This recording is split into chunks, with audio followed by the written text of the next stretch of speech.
Okay, so I think it's probably time to start. And since they are being recorded, then probably best to start on time. And people can always catch up later.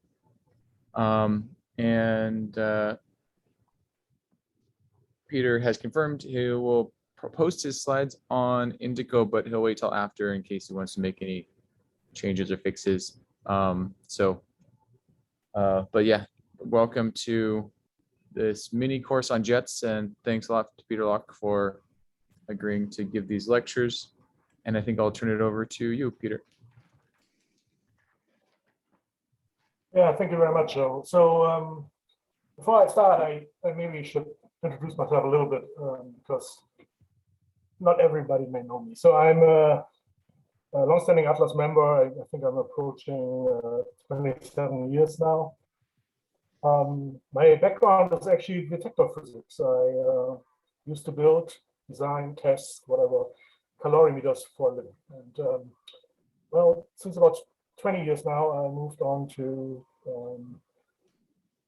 simulating them, reconstructing them, writing all the software, and got very interested in jet performance, which actually kind of throws me back to my old days as a grad student and the H1 experiment I had. So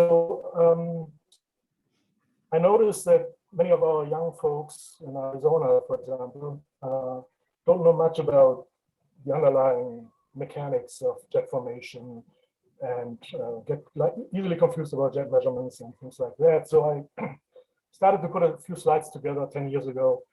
And what you see today is a slightly updated or fully updated version of those slides. We want to start today with 3 sessions. One is all under the main title of Introduction to Particle Jets. Today we will talk about jet phenomenology, and please remember, I'm not a phenomenologist. I am a detector physicist, experimental physicist, but I like to understand how the jet formation actually works. And I would like to discuss this with you and show you what my understanding of these things are. So there's a little bit of a preamble, which you can read at your own discretion. This is mostly to acknowledge people who along the way made one or more useful comments or with whom I had interesting discussions. So as you may have guessed, we will ultimately focus on experimental aspects. Unfortunately, I am not a trigger expert, so you won't probably hear much about trigger, but otherwise we talk a lot about the acceptance calibration resolution that our detectors introduce. I am focusing on Atlas. For those of you who are not Atlas and join in, very sorry, this is my bias. It's just easier for me because I know this experiment very well. I like to keep this informal. Usually we do this in person. Of course, on Zoom, there's some restrictions on the informality. If you have questions, please ask or note them and ask them in the discussions, the 15 minutes we have after the lecture. If I don't finish with a certain subject, I will review and carry it over to the next lecture. So I don't like hard boundaries in this. The material I show is as far as I know, all public. I show some older material which I use to explain how to not to. I try to put publication references on my slides. They may be missing, I may be a little behind here and there, but I will catch up and make sure that the final version of the slide has all the relevant references. I don't want to talk much about the requirements, but I assume that everybody calling in has some basic knowledge of particle physics and maybe even some familiarity with LHC and Atlas.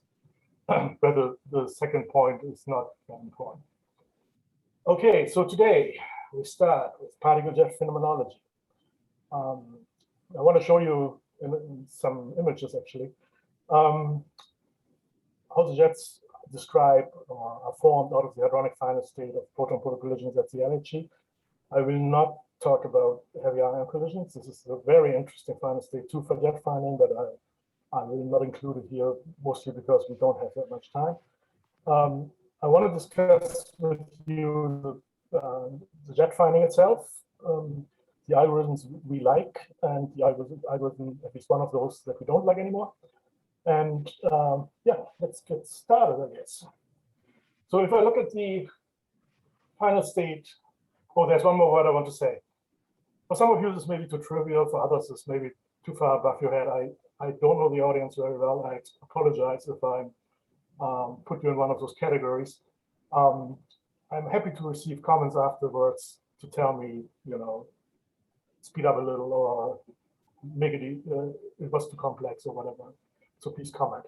So the look we have at the proton-proton collision at the LHC, at the final state generation, is driven by our by the folks who model those generator people. And Mark Schoenherr, a few years ago, gave me this drawing. I think he didn't necessarily made it himself, but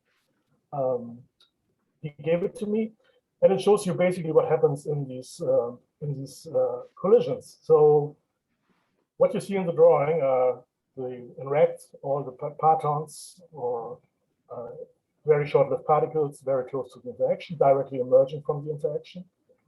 In light green, this is a particular way of collecting the partons. This particular drawing, it's following the cluster fragmentation, as it's called, which is implemented in, for example, in Herwig and Sherpa. Out of those come short-lived hadrons and stable hadrons. So the bigger green dots are the short-lived hadrons that we usually cannot detect directly, and then the stable hadrons and in yellow the electrons and photons we can actually detect. So that's all we see from the final state. So if you look a little bit inside, what we're interested in is, of course, the scatter itself.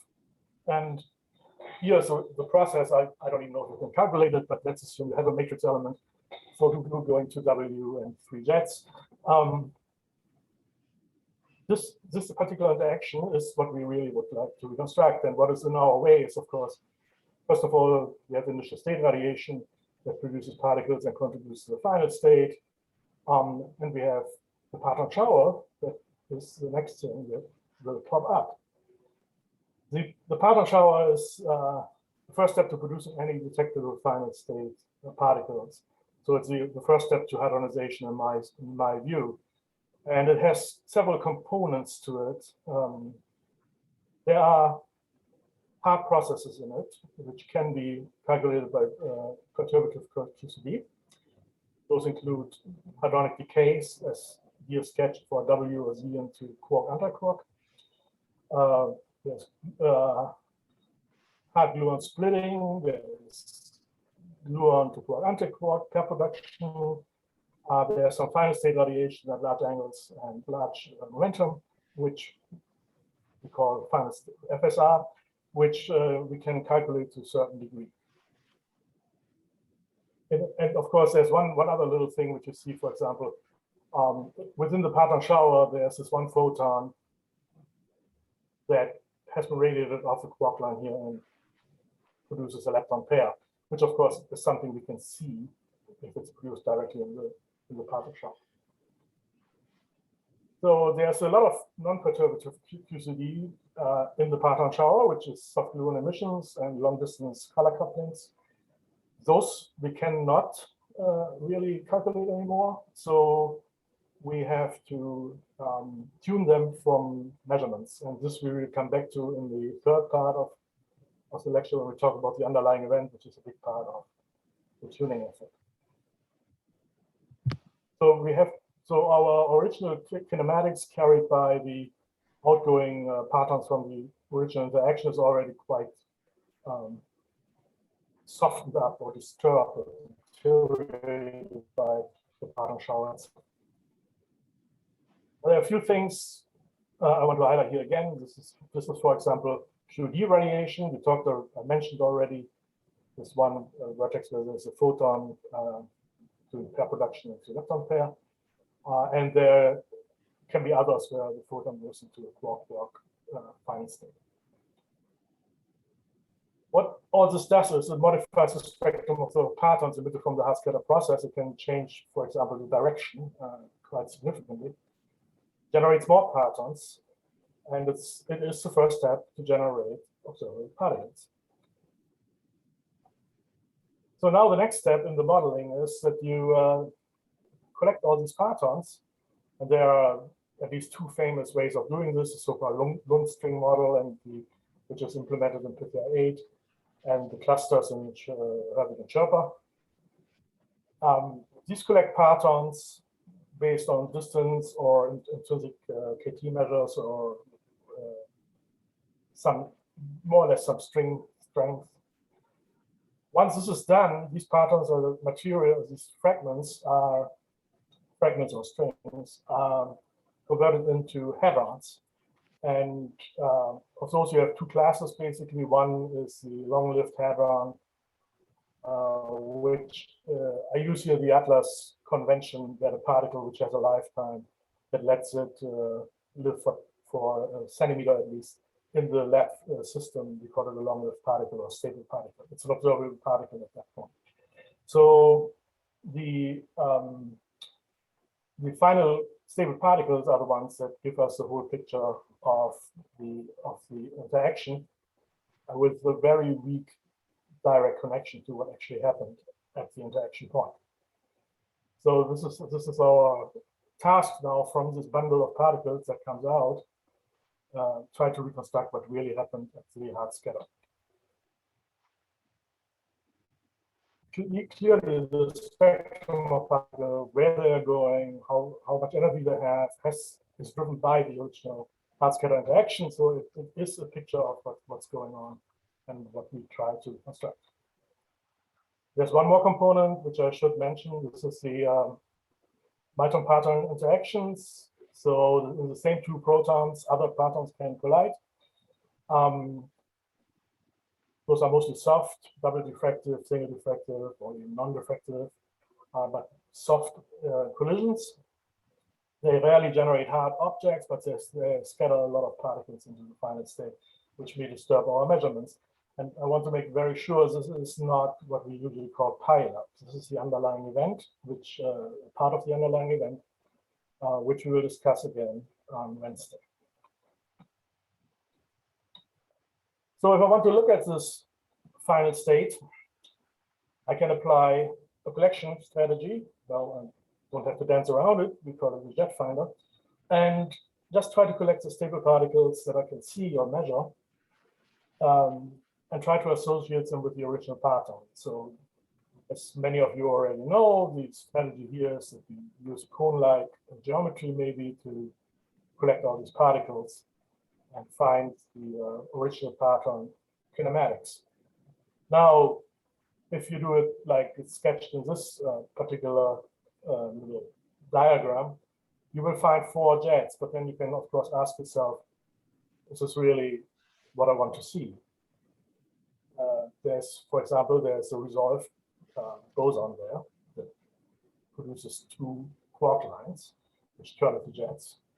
And there's, of course, a resolved lepton pair. Now, the lepton pairs are typically easy to remove or to measure separately, because we have, as long as they're above the sensitivity threshold of the detector, we can often identify them very in high efficiency and reconstruct them very precise. So they will not be part of our jets. The question of the W boson is more interesting. Here, the question is, if I apply a jet finder that doesn't have sufficient spatial resolution power, I will not see this decay. So if I go smaller in my cone size, for example, I can see this decay depending on particularly the energy of the W. If it's highly boosted, I have to go to very, very small cone sizes in jet measurements and get into a lot of problems in the detector. So I don't think I have to repeat.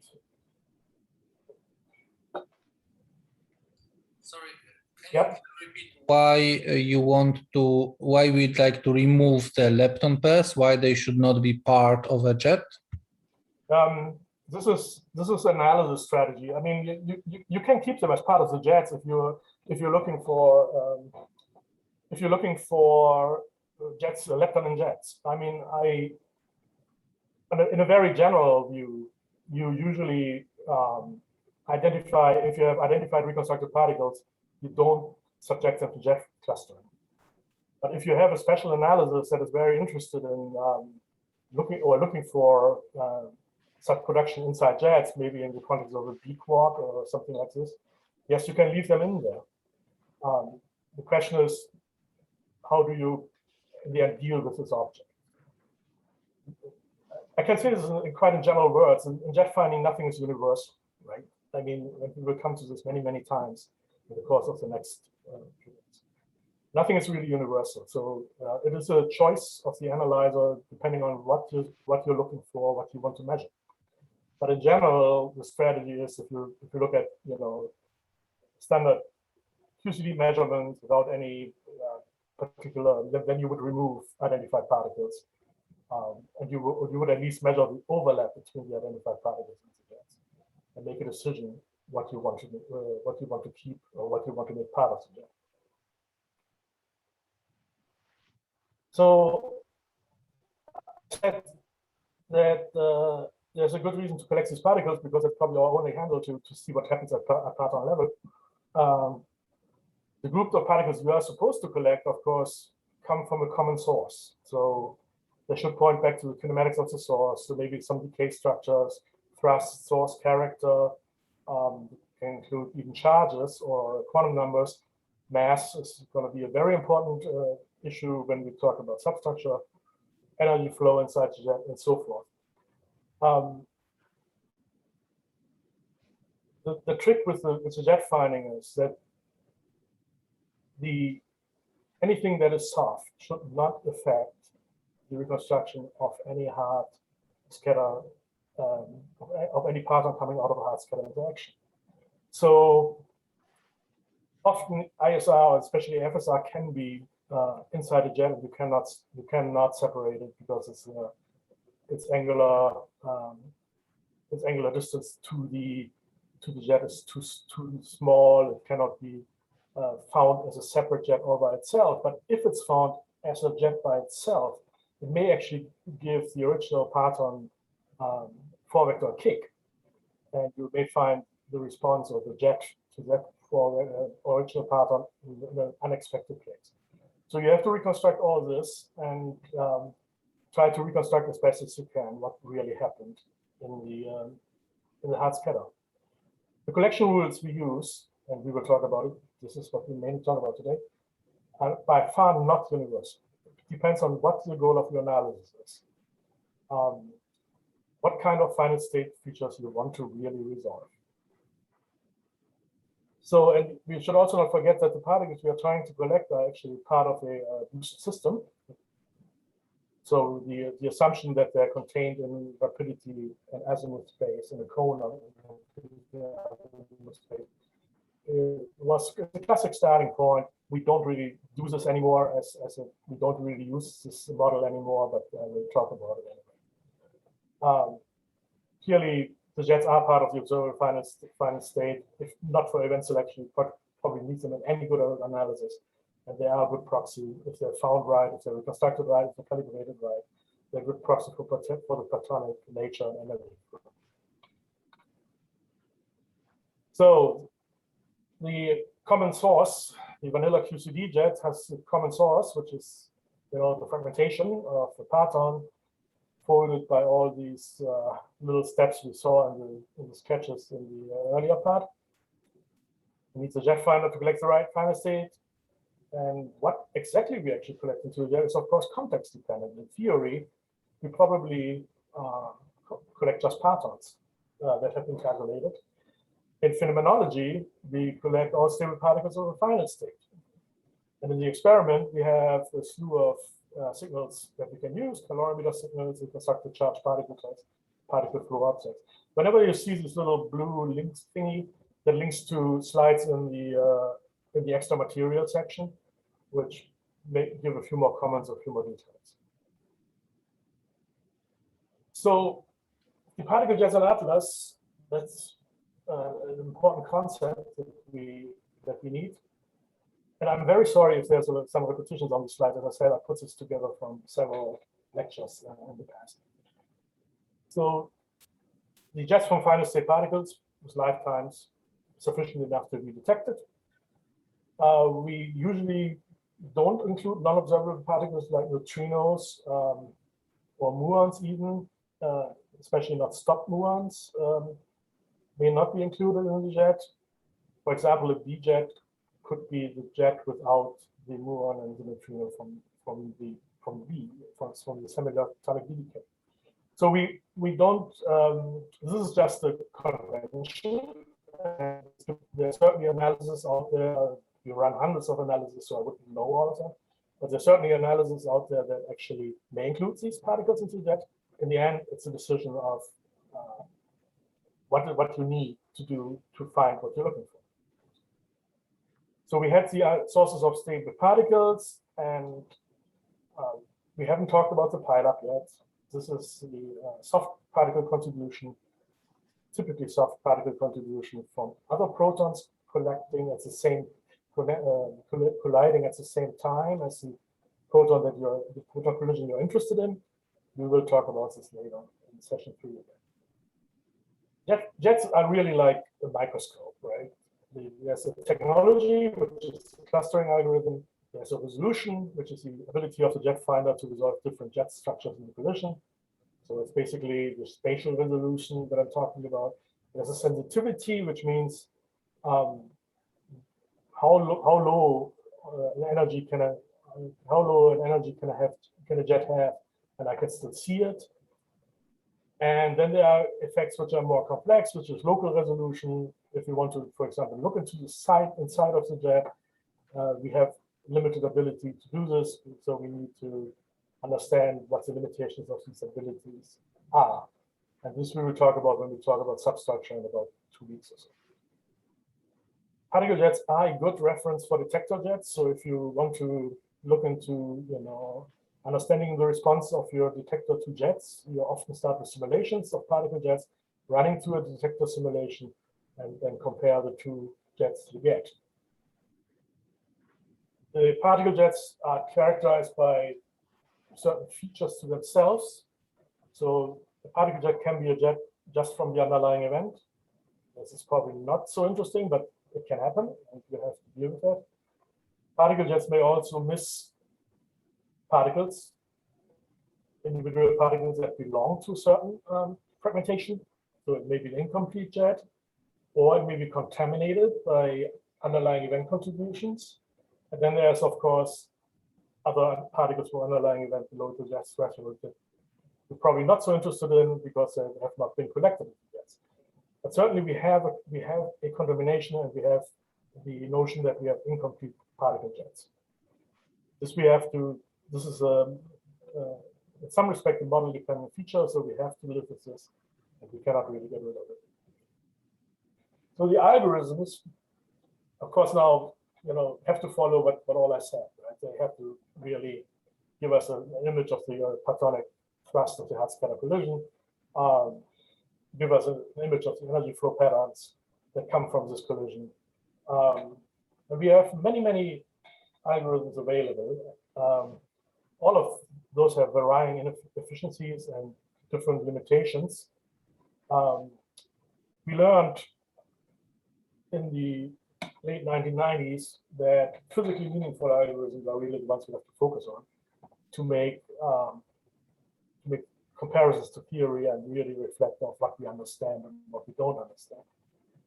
As I said before, there is no universal algorithm for all finite state analysis. There's no magic wand here. You cannot just run a jet algorithm and expect that what you see is what you wanted to see. You have to think about what you want to achieve with looking at reconstructing your jet. What are you looking for in your analysis?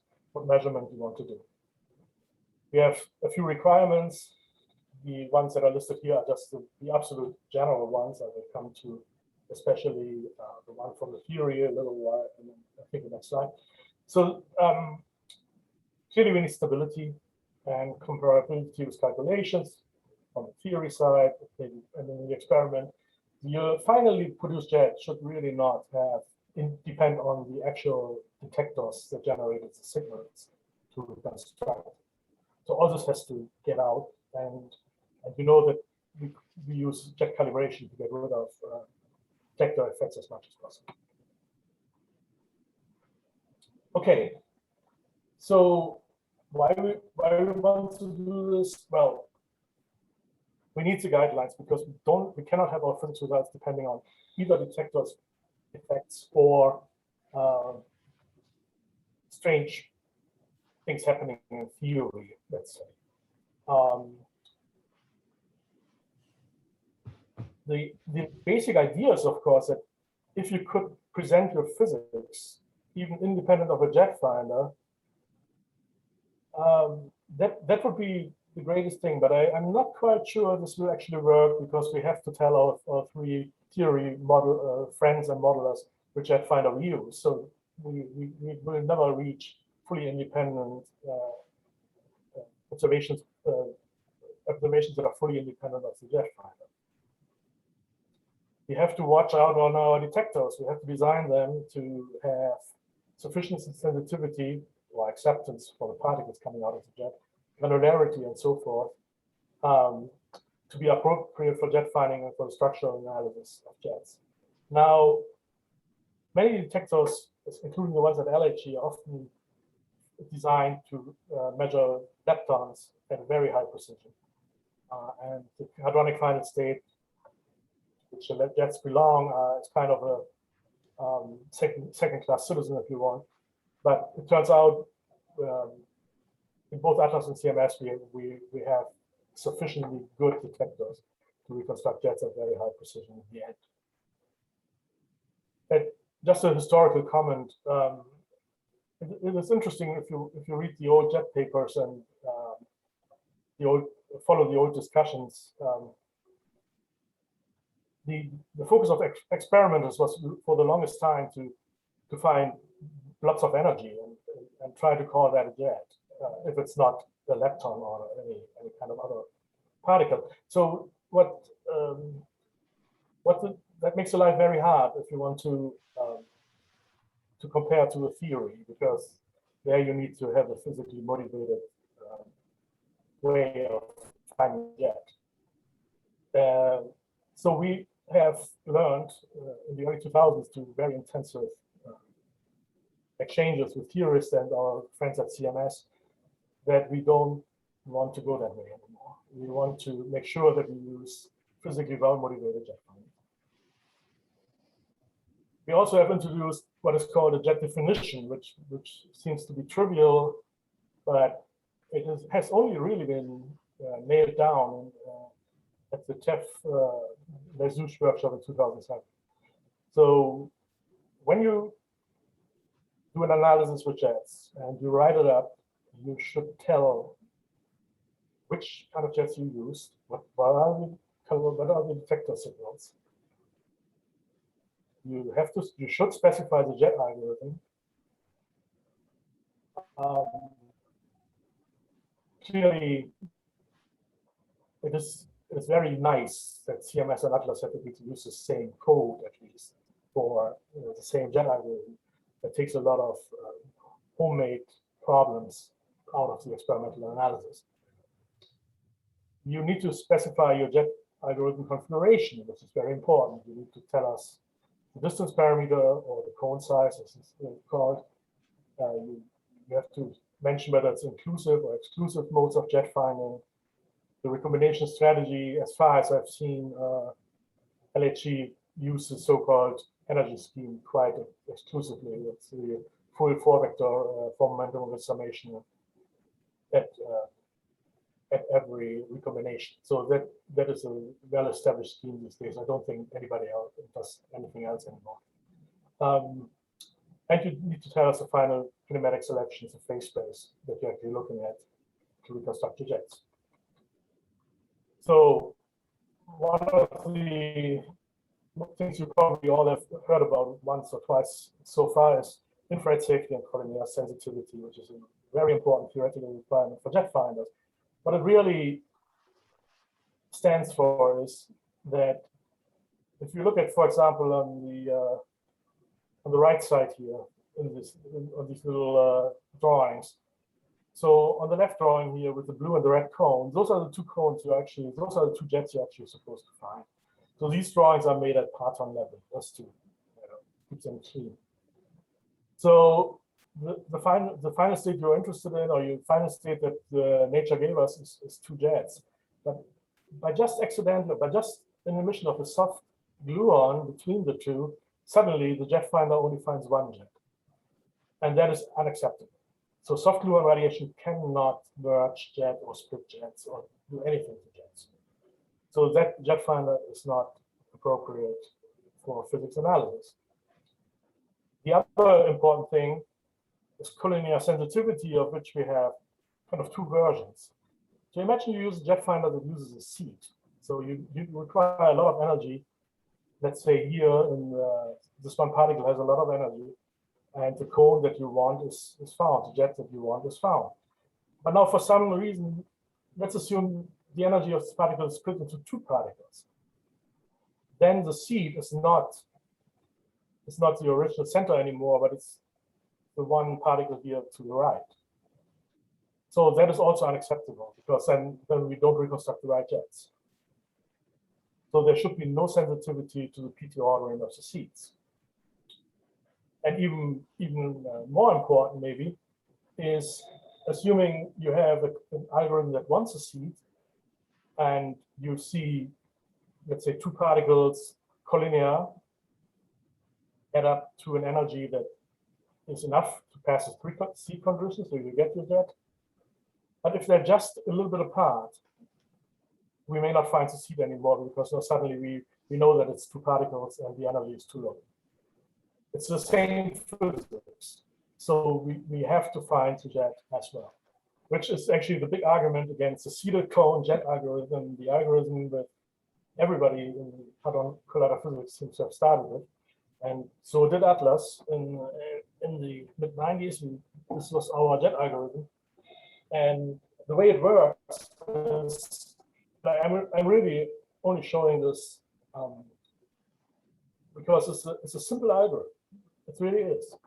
So you create a list of seeds, a list of particles ordered by PT, and you start with the highest PT particle. Collect all the particles in a cone of fixed size around this initial cone axis, which is provided by the seed.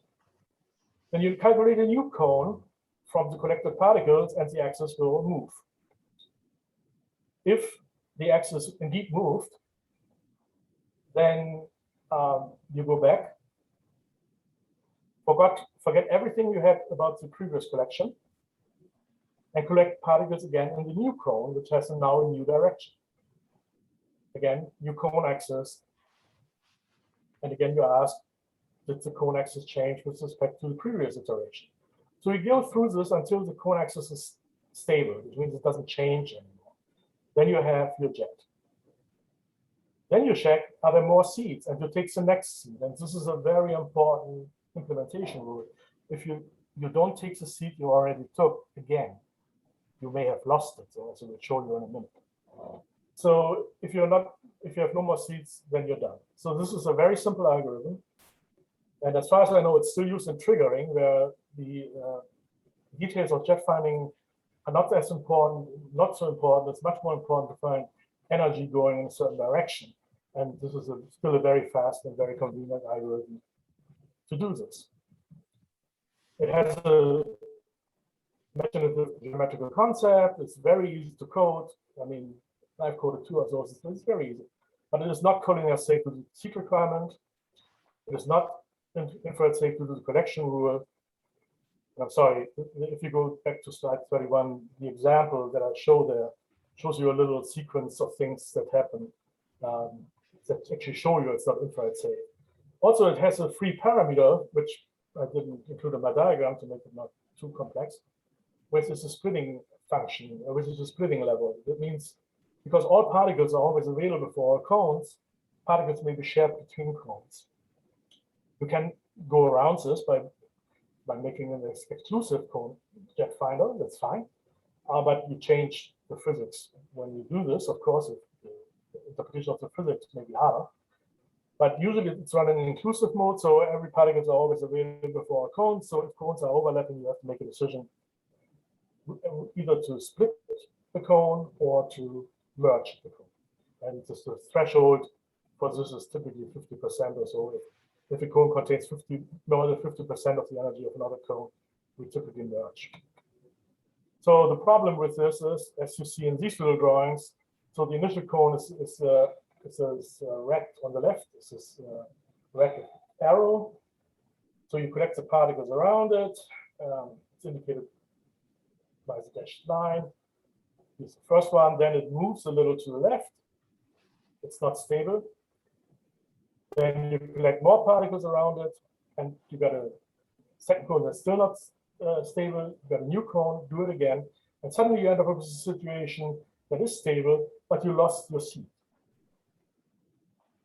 The seed is now gone, and this is actually a picture from CF. This is, I got this from Joey Houston. I don't know where. I couldn't find the publication, but it's a very old picture. But it shows a multi-jet event where you have the green, there's a jet, those are cone jets. The red, there's a jet, and the black, which is significant energy, has moved out of the cone, just due to the strategy of which the cone jet is. So you're missing all this energy. Can be avoided. You can run a second pass on the missed energy and construct more jets. It's one of the solutions. But the more complex you get in these avoidance schemes, the more complicated it gets to compare to calculations, because there's no strict physics rule behind this. So let's come to the algorithm we really like to use. So it's a class of recursive recombination algorithm, and the diagram is a little bit more complex, but it's well motivated. And again, there's a link to some slides on the motivation for this. It's well motivated by the gluon splitting kernel in Phenomenology. So it has actually a physical background. And what you do here is you have a list of all internal KT distances between any of the particles in the event, and a list of the squared transverse momentum of these particles. And you go through and ask, so if the minimum of these two lists comes from this Dij, then I combine I and j to form a new poodle jet with a square transverse momentum called dk. I remove I and j from my list here, and I add dk to this list. So I go through this until, for example, if I reach a condition that the minimum is a di, then this jet with index I is a jet. So you remove the di, you're done. You have found one jet. And you take the next, and so forth. You go through this until you exhausted your list, basically. So again, in the motivation, you find a little more details on this. It's a physically meaningful cluster sequence. It's ordered in KT. It recombines softest particles first. It follows the reverse jet fragmentation sequence with some respect, mostly due to the distance formula, which you can see in the gluon splitting kernel. In the old days, we needed enormous computational resources to run this algorithm, because these two lists had to be reordered after each recombination, which gives you like n to the third power steps, where n can be a large number of particles. At the LHC, it can be orders of 100 to thousands. And if you talk heavy ions, it can be orders of 10,000. So this was computationally not feasible for a long time. But of course, we all know that FastJet saved us, and we can now use it. There's a variation of this algorithm. If you are removing the momentum weight from this distance measure by introducing the exponent of 0, you get the Cambridge-Aachen flavor, which doesn't ask for minimum KT distance, momentum distance. It asks for minimum angular distance only. And here, basically, the cluster sequence is ordered in the angular distance between two protojets. It recombines the smallest angles first, which follows with some respect to Jack fragmentation sequence. It has about the same complexity as the original. It has the same complexity as the original KT, the classic KT. Now, what you probably know much more is the anti-KT. So this was actually something that colleague of mine, friend and colleague of mine, mentioned once on the side, that we can turn this KT around, and we start with the hard part of the final state. Now, that sounds very attractive, but has one disadvantage. The cluster sequence is suddenly not meaningful anymore. You're not undoing fragmentation anymore. So this was unsatisfactory, but thankfully our good friends from the theory, Gavin Salam, Matteo Cacciari, and Gary Soye showed it's indeed a good jet algorithm, which is infrared safe and collinear safe. So we get physically meaningful jets, but we don't get a physically meaningful cluster sequence inside the jet. So you can now,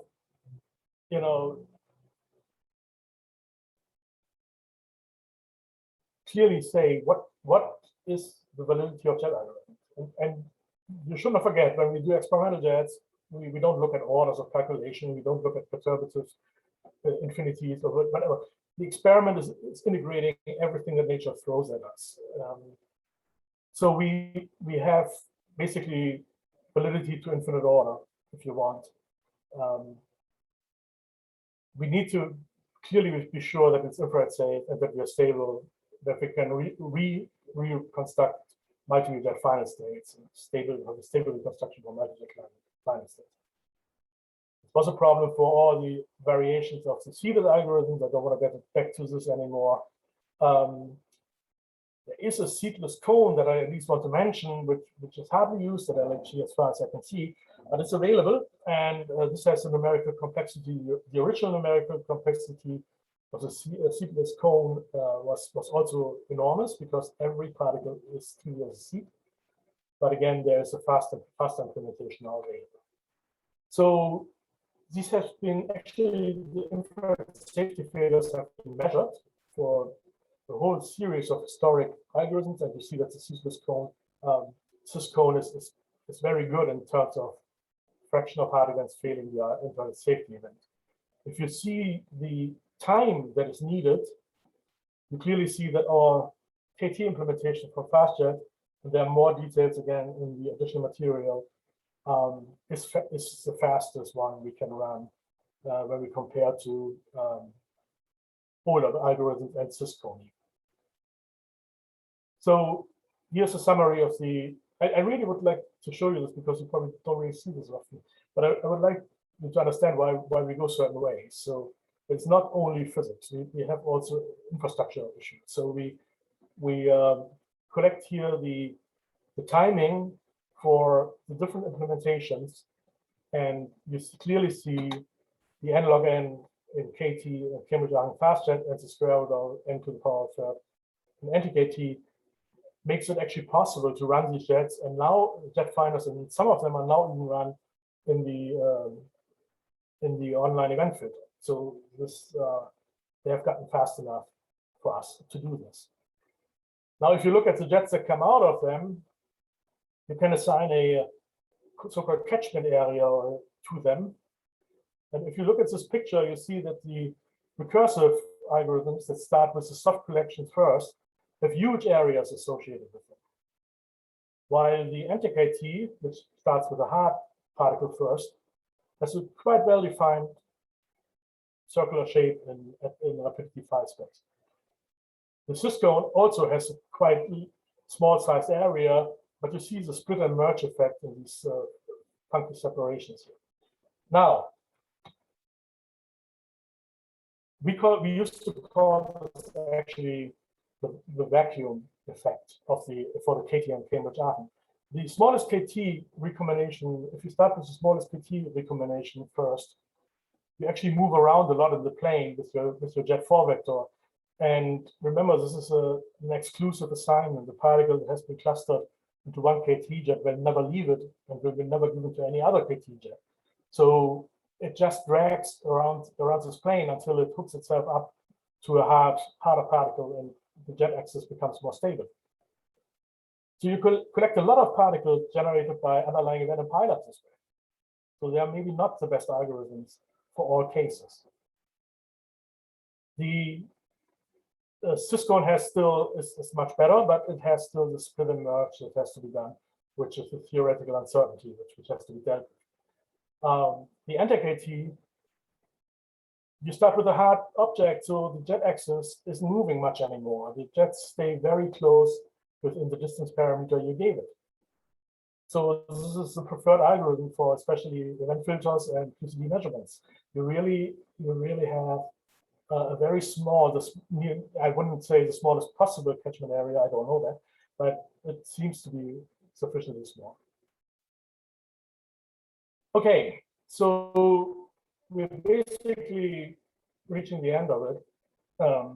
I think I don't have to maybe say much more about this, except that you probably all know that our favorite algorithm is anti-KT with a small distance parameter of 0.4. This is our famous small R jets. We use anti-KT for reconstructing large R jets. In some cases, also Cambridge-Aachen for reconstructing large R jets. We like to use Cambridge-Aachen and standard KT for subjet reconstruction in large R jets. And we always use the energy scheme to recombine our things. One final, this is really my last slide, but one final little comment is, some time ago I gave this lecture to another crowd at Berkeley, and one of the students asked me, so is the jet area affected by the fact that you may take jets out of your final state because they're below threshold? Actually, it's not. The jet area is something that is done when you cluster the jets. And of course, it's affected if you apply a threshold right away in your jet clustering, then yes, the area is affected by this threshold. But if you cluster jets with a very low threshold and remove jets later, then the area is not recalculated. Could be, but it's not usually not done. Could be means you have to rerun jet clustering completely to get a new area. Okay, so sorry, I'm a few minutes over, but this is basically what I wanted to show you, and I think you've seen I like images. I'm an experimentalist, so I see more images than the formulas, but I also would invite you if you have any comments or questions at this point.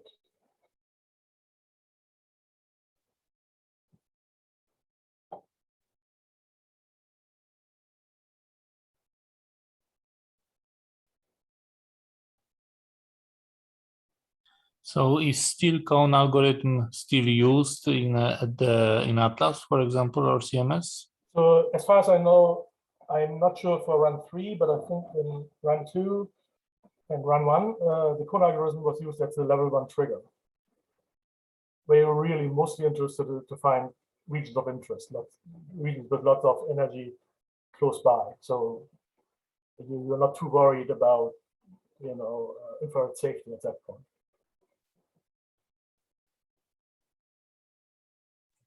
I see a question on the chat. How is jet area defined?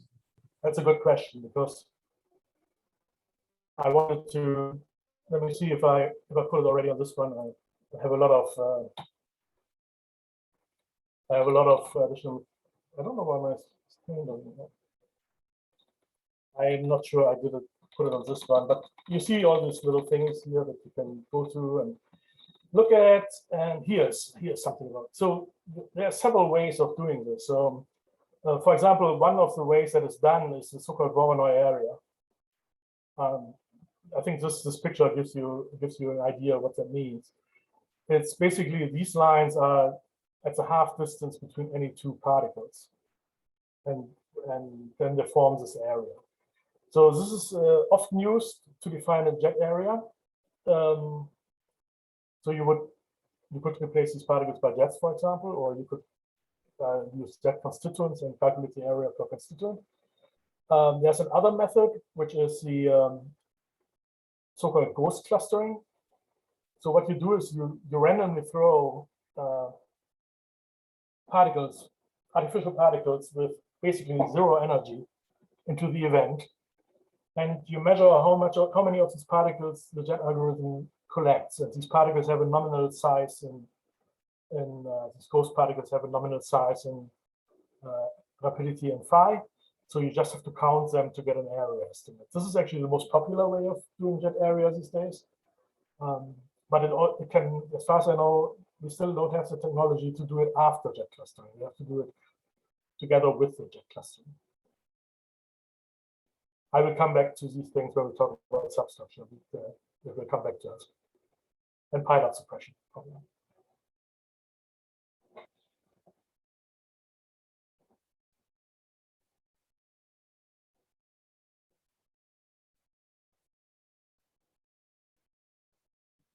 Okay, Peter, I've got a question for you right quick, if you don't mind.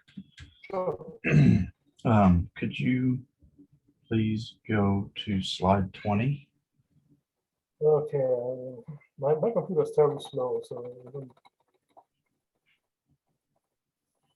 see if I can do this quickly. As you're going there, my main idea was, well, I thought it was slide 20. Maybe I wrote that down wrong, but there was we were talking about the interactions should not be confused with pileup. Maybe it's a slide before, maybe one. And so my understanding is that pileup as a definition was that, yeah, 18, I'm sorry.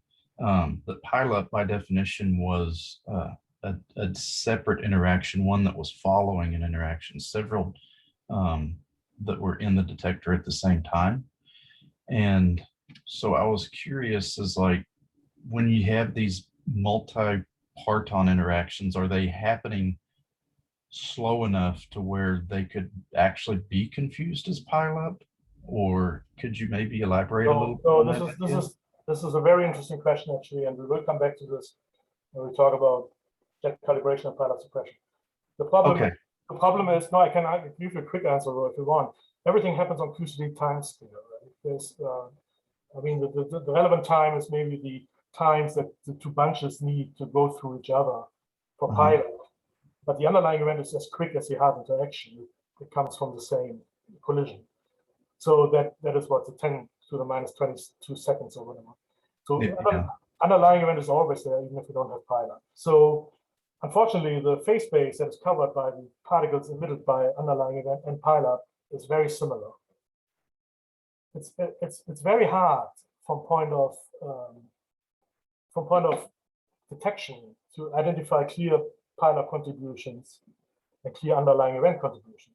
A tracking system can help you. If you have charged particles associated with a pileup vertex, you have a clear association of a certain particle with pileup. But if you talk about calorimeters, for example, this is a very hard job. They're literally covering the same transverse momentum phase space. Okay. So, okay, thank you.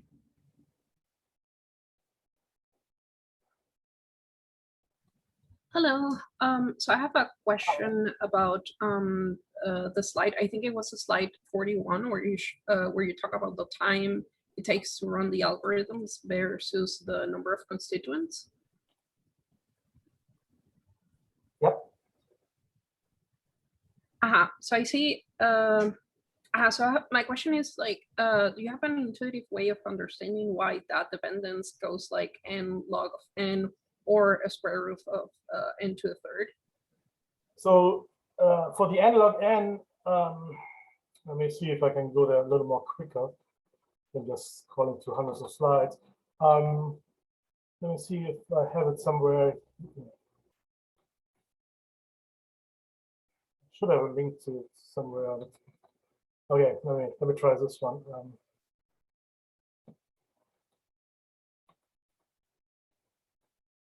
Nope, that was not it. That's a SISCone.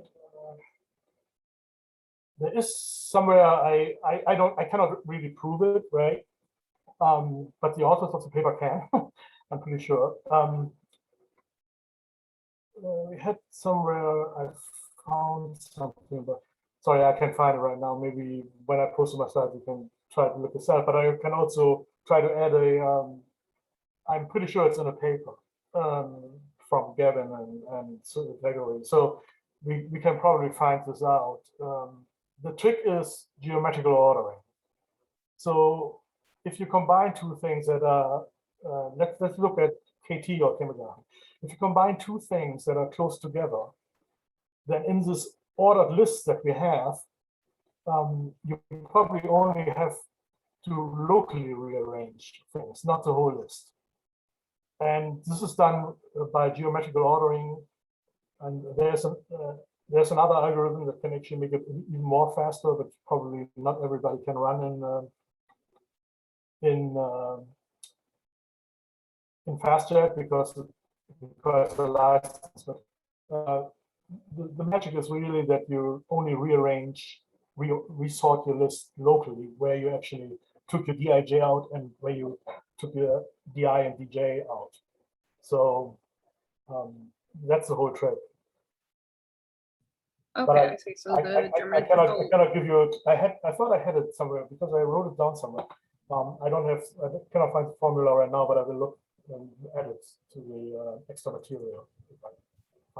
Okay, no, that's fine. I mean, it makes sense that the geometrical order would give rise to this specific independence. Okay, thank you.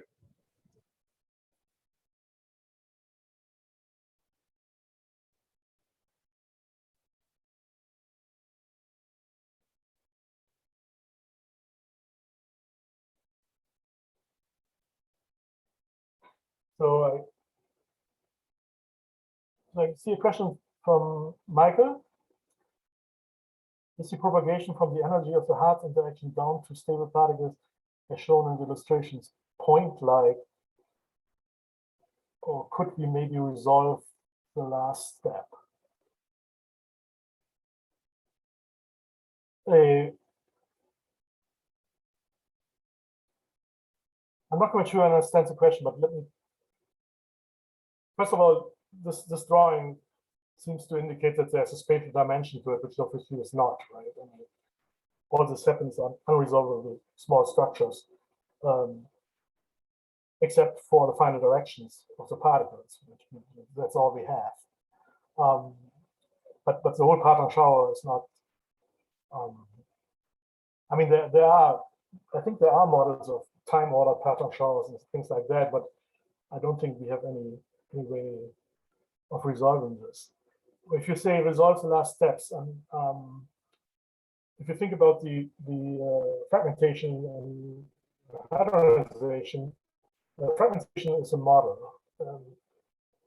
We are not sure what really, this is just an algorithm to pre-collect energy flow carried by partons into a larger group of energy and then make decisions by looking inside this group whether this can be converted into real existing hadrons. So that step is conceptual. I mean, there's no clear evidence in nature that things like that happen. The drawing in general is really representing our way of modeling things, and not so much what nature really does, because we probably don't even know. So I'm not sure I answered the question, but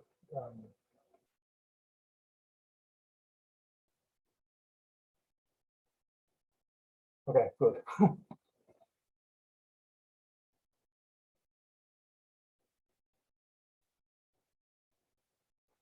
So the other question I see here is from Amy. So a jet finder, if you use a cone, a seated cone jet finder, it stops when it finds a stable jet, which means that if you have a cone defined by a bunch of particles and you calculate the axis of this cone, and then you collect again, start from scratch. You only have the cone axis and the size. You collect particles again. You forget about all the particles you collected before. But if you collect exactly the same particles, so the cone axis doesn't change anymore, then that is called a stable jet. There's no really ranking in the terms of a more stable jet. The recursive recombination algorithms stop when they are designed to be completely inclusive. So they really stop when they've exhausted the list of KT distances, typically that exhausts first, and that, or the list of particle PTs, transverse momenta. So there's really no intermediate. These are clearly defined stopping mechanisms, I think, that are not allowing a more stable solution. There's one point I should make in the cone jet case, because we have a PT ordered list of seeds. We start with the highest PT seed and go through the list, and we always offer all the particles at each step. Each time we start a new cone jet, we offer all the particles to this cone jet. So at the end, we will have overlapping jets. And then indeed, you can consider it a more stable jet if you merge these two. Or if you split one of the two. This decision is driven by this F split parameter, which is, look, I hate to say unphysical because people have put a lot of work into this and try to understand it in the context of calculations, but I personally find it a little bit unphysical. It's just a number, typically for 50 to 75%. So if one jet has more than 75% shared energy with another, they are merged. But again, it's a tunable number. So the stopping criteria for jet finder, especially recursive recombination, is really the exhaustion of the inputs.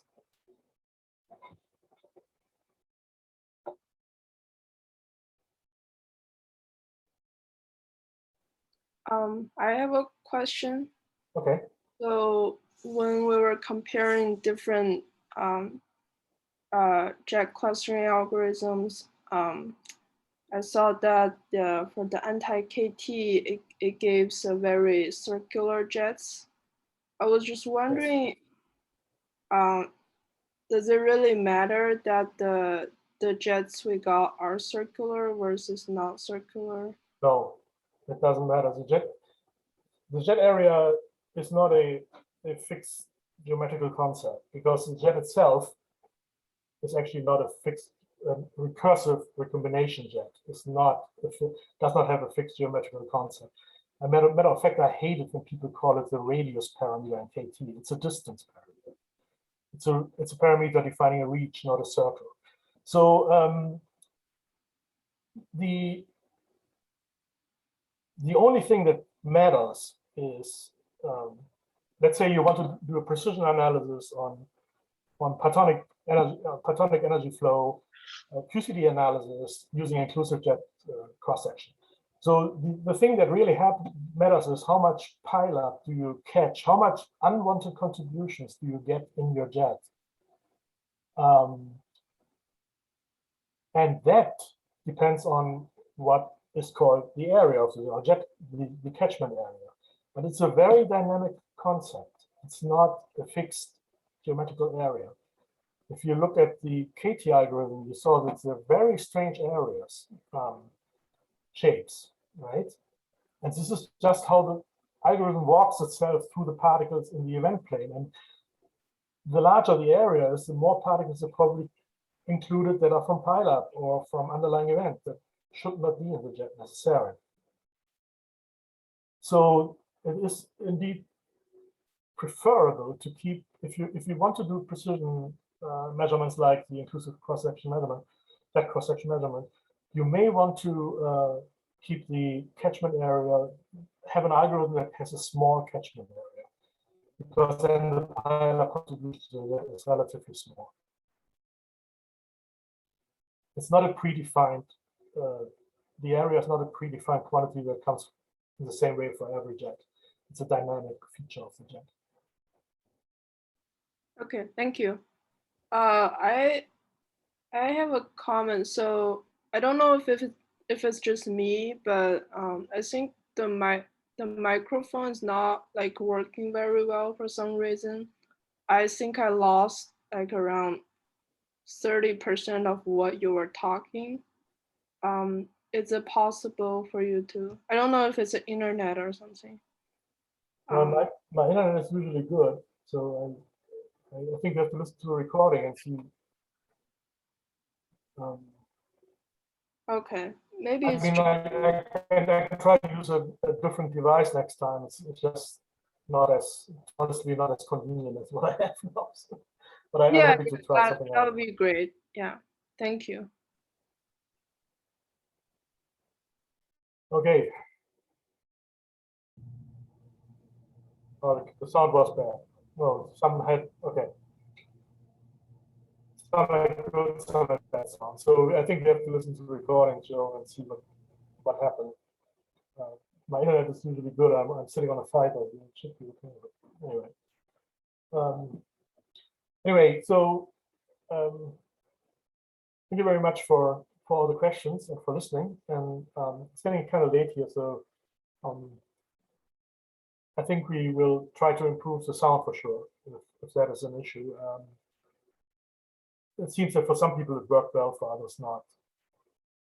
But there seems a lot of people who think it's my microphone, so I will look into that and use another device next time just to make sure.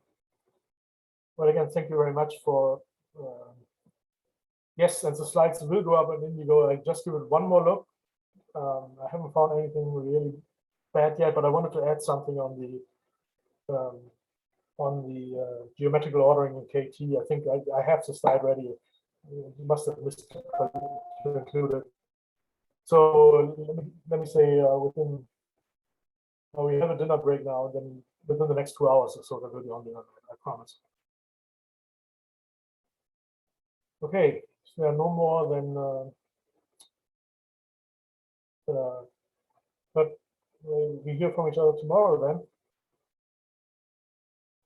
So, and I will again try to improve this microphone situation.